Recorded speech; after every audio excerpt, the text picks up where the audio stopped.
Hi, Tawni. Okay, so I am going to read your paper and give you some feedback on what you can do to make your paper even stronger and give you some insight about what I'm thinking while I read it. And hopefully this will really help you with your revisions. Okay, so the first thing I want to do is look at your formatting. And the first thing I notice is that we still have some of this information from our brainstorming, and we don't want that in our nice, clean, formal copy, okay? Rather, instead here, we should have our heading, and there is a file in Edmodo that gives you some direction on how you should do that. Okay, so the next thing I'm gonna look at here is, it looks like your margins are good. Maybe your tab is a little bit too big here. Remember, it's just one tab. You push tab once. Oh, okay. Well, I guess maybe your tab is set a little bigger, but that's fine. It looks like that's what you've done, so I won't count that against you. Be sure that you are in either Calibri or Times New Roman and that you are size 11, and you need to be double spaced all the way through. So right now I'm going to give you a 0 out of 2 for formatting. Okay, once you fix all of that, you can get those 2 points back. Your title is the next thing I'm going to look at. So your title seems to be kind of vague. And it seems really generic. I think that you can think of a much more creative title. Think of hashtags. Think of the way that you guys use to sum up, really important things in 140 characters. And you hashtag things. And so I think that you can think that way here, because this really isn't meaningful. And to get 2 points on your title, if you look at them at the rubric, it needs to be a meaningful title that is symbolic in some way. And I'm not seeing that that's happening here. Okay, so let's go ahead and read your paper, and you can see what I'm thinking while I read. So let's get started. Okay, I noticed too that we need to do a tab right here. I love playing volleyball, but the thought of playing a game in front of everyone was nerve-wracking. I've never played before and didn't have very much experience, although I was nervous. Since after my first game, volleyball has been a part of my daily routine and my family's. I learned not to worry so much and that it's okay to make mistakes. Okay, your hook, I feel like, is background information, not really a hook. And I say that it sounds like background information because it sounds very informational. It doesn't sound like you're trying to snag up my attention. Think of something a little more creative. So, I would leave this sentence as background, but I would add something here. Maybe you tell me your favorite part of volleyball. Maybe it's, I am not an athletic person, but isn't it like jump, spike? I don't know, something like that. Maybe it's, spike or jump, spike, hit. I'm not really sure of the terminology, but I'm sure there's probably a more powerful and meaningful way that you can get started. This sentence right here is confusing me a little bit. Although I was nervous since then, I'm struggling reading that sentence, and I'm a pretty good reader. So if I'm stumbling over it, it means there's something happening there, and that sentence is just really confusing. So let's fix that. So you learned that it's okay not to make mistakes, you learned that it's okay to make mistakes, okay? That seems like a valid life lesson. I think that makes sense. If this is your life lesson, then I need to be able to see this all the way throughout your memoir. I should be able to see this idea develop.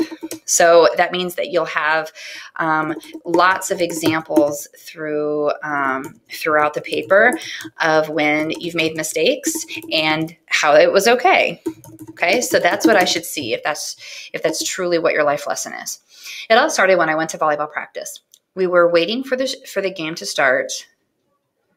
Okay, so if you're in practice, help me understand. If you're in practice, why are we talking about a game? I'm not sure I understand. So you went to volleyball practice, but you were waiting for the game to start. So it sounds like you were getting ready to play because you continue on with how nervous you are. So this is confusing to me. Are you at a game or are you at practice? Because you're saying both, and I'm confused. I still can't serve right, I said nervously. Well, either. Do you mean neither? Can I? Mahaley said.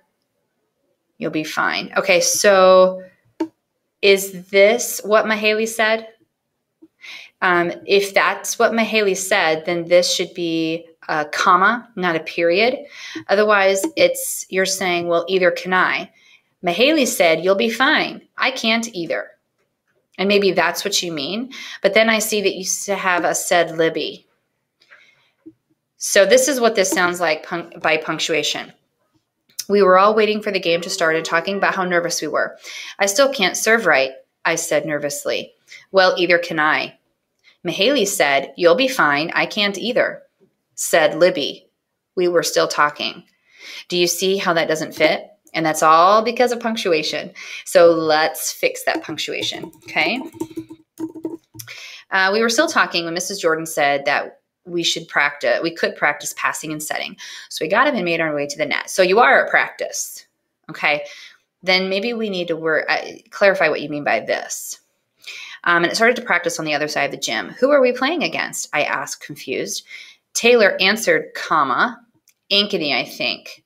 Look at the jerseys. Okay, so we are at a game.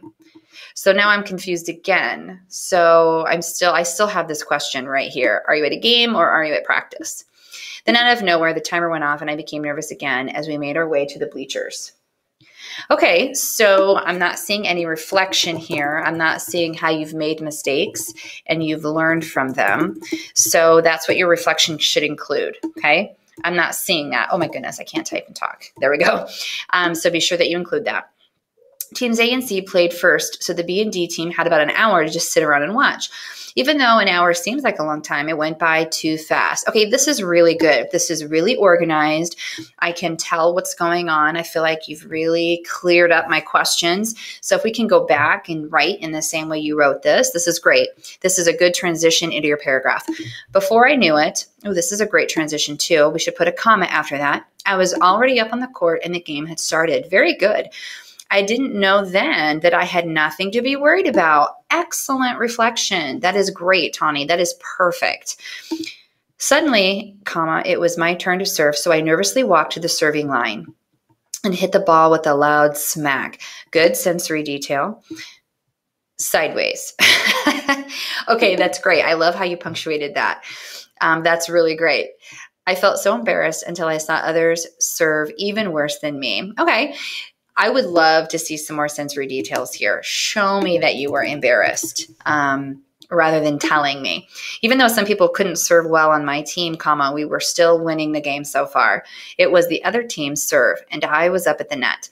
The ball came fast and went right to Maddie. Got it, she said as she passed it straight to me. Mine, I shouted, setting the ball over the net and to the other team. They missed the ball, gaining us a point. Okay, this paragraph is very well written.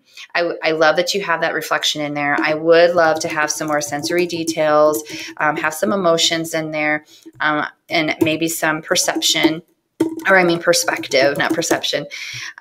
So I can see what others are thinking too, and dialogue is a great way to do that. We cheered for ourselves. 1, 2, 3 Rams, comma in between each of these, okay? We yelled all together. We finished up the game, and I got in a couple more serves and hits. We ended up winning our first game and have only lost one game so far out of the 7 we have played, let's say this year after played. So that way I know we're back to the present tense here.